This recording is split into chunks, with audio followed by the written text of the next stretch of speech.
54 minutes. That is exactly how long Patrick Clancy was gone. Less than an hour. In the time it takes to watch a single episode of television or commute home from work, a quiet suburban home in Duxbury, Massachusetts, transformed into a crime scene so harrowing, first responders required immediate therapy after walking through the door. Lindsay Clancy was 32, a labor and delivery nurse at Mass General. To the outside world, she was the compassionate matriarch of a perfect American family. But inside the walls of 47 Summer Street, a chemical storm was brewing. On that snowy Tuesday evening, she strangled her 3 children, 5-year-old Cora, 3-year-old Dawson, and 8-month-old Callan. That is the fact. It is horrific. It is undeniable. But in forensic psychology, the what is never as terrifying as the why. Was this a case of postpartum psychosis? A mother's brain hijacked by delusions? Or, as prosecutors allege, was the 54-minute window a calculated trap, executed by a woman with perfect executive functioning? This is the Forensic Dossier. Today, we open the file.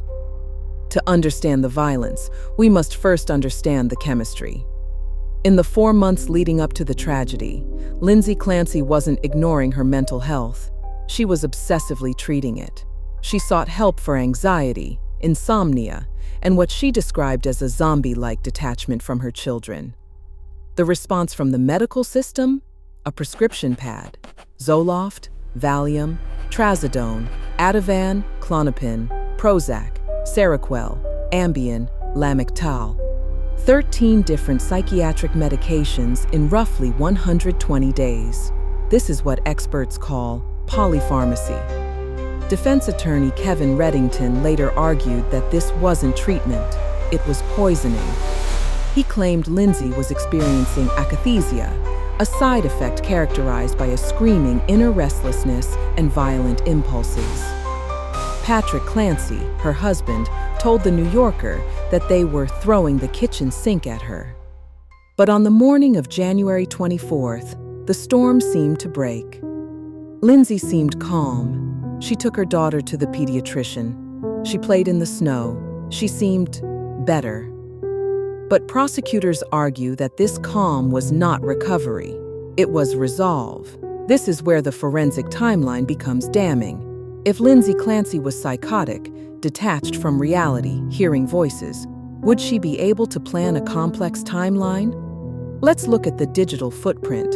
At 4:02 p.m., she searches Kids Miralax on her phone. At 4:13 p.m., she searches for a restaurant called 3V. This is the prosecution's smoking gun. 3V is in Plymouth, a town away. It is not the closest option. Then she opens Apple Maps. She checks the drive time. Why? The state argues she was calculating exactly how long Patrick would be gone. She needed a window. At 4:53 p.m., she texts Patrick in the basement.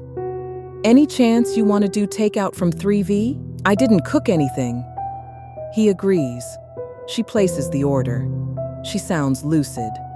At 5:15 p.m., Patrick leaves. The clock starts. 54 minutes. When the car pulls away, the house goes silent. We will not describe the graphic details of what happened next, but we will analyze the method. She used exercise bands. Forensic psychologists point out that strangulation is not a snap decision. It takes time. It takes physical exertion. It takes a terrifying amount of focus. She moved from child to child. Cora, Dawson, Callan. Meanwhile, Patrick is at CVS. At 5:32 p.m., Patrick calls Lindsay from the medicine aisle. He wants to know which brand of Miralax to buy. She answers. They speak for 14 seconds. Patrick later testified that she sounded completely normal. Think about the psychology of that moment. Prosecutors say this proves she had her mask firmly in place. She could switch between murderer and mother in a split second. Now we are about to pivot to the insanity defense, so brace yourselves. But first, if you value a breakdown that prioritizes forensic facts over whatever else is on your timeline right now, please like and subscribe. It signals to YouTube that there's still an audience for high-stakes intelligence. Now, let's see if the defense's argument holds water. The defense tells a different story. They argue this wasn't a mask, it was a delusion. Lindsay later told Patrick that she heard a man's voice, a command hallucination. The voice told her that this was her last chance, that she had to take the children with her to save them. In forensic psychology, this is known as altruistic filicide, the belief that killing the child is actually saving them from a fate worse than death. If you believe the defense, looking up Apple Maps wasn't a cold calculation. It was a desperate attempt to complete the mission the voices gave her. At 6:09 p.m., Patrick returns. He finds the bedroom door locked. He forces it open. He finds blood, an open window. Lindsay had cut her wrists and neck, then jumped 20 feet into the backyard. She survived, but her spinal cord was severed. She is paralyzed from the chest down. Usually, this is where the story ends. The husband demands justice. The wife goes to prison, but the Lindsay Clancy case is different.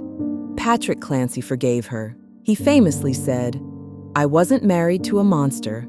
I was married to someone who got sick." And now, as of January 2026, the legal war has shifted targets.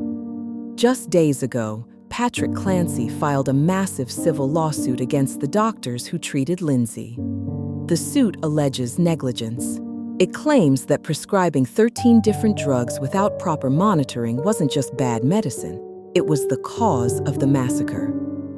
This creates a legal paradox. In criminal court, the state is trying to prove Lindsay is a murderer. In civil court, her husband is trying to prove she is a victim of malpractice. Her criminal trial is set for July 20th, 2026. Forensic psychology asks us to draw a line. On one side, a calculated, resentment-fueled murder, hidden behind a facade of depression. On the other, a brain so chemically broken that reality simply dissolved. As we wait for the trial this summer, the question remains: can a person be legally guilty but psychologically innocent? This case has the experts split down the middle, so I'm handing the gavel to you. Based on that timeline we just walked through, was that executive functioning at work or the chaos of a psychotic break? Drop your verdict in the comments. And keep it smart. I read everything. Now, if you want to understand the minds of people who haven't lost touch with reality, but just know how to manipulate yours, you need to be here next week. We're starting our new series, The Psychology of the Con. So make sure you're subscribed. You don't want to miss that one. This is the Forensic Dossier. Case closed.